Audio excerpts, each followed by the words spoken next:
Well,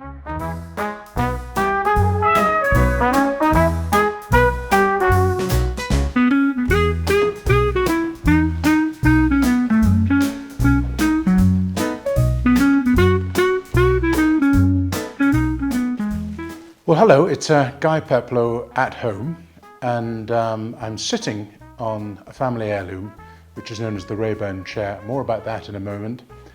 More importantly, I'm sitting in front of an absolutely wonderful painting by Samuel John Peploe.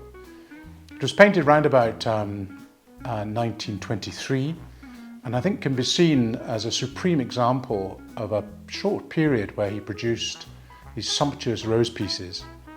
He had his first exhibition way back in 1903, so he was in his full maturity in the early 20s. And to some extent, I believe that these pictures are a response to the misery and privation and lack of colour that the First World War represented. So there's a release of energy and optimism. It's the jazz age, and this in a sense is Peploe's response. The roses are beautiful blooms.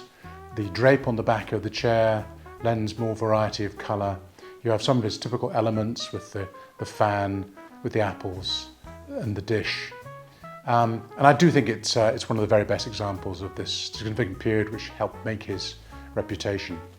The vase from which the long stems of the roses spring is something that crops up periodically in his still life.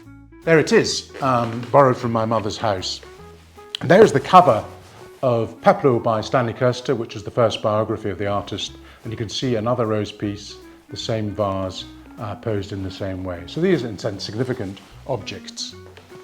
The purpose of the chair is to lend this wonderful serpentine element to the composition. This side isn't seen as serpentine because of the angle that it's at, but this forms a beautiful curve which picks up some of the curves in the fruit and so on. And I think lends a kind of sophistication to the composition. The composition is in a format, squarer format than is usual. Normally he's painting at 2420 or 2016. This is a slightly squarer format.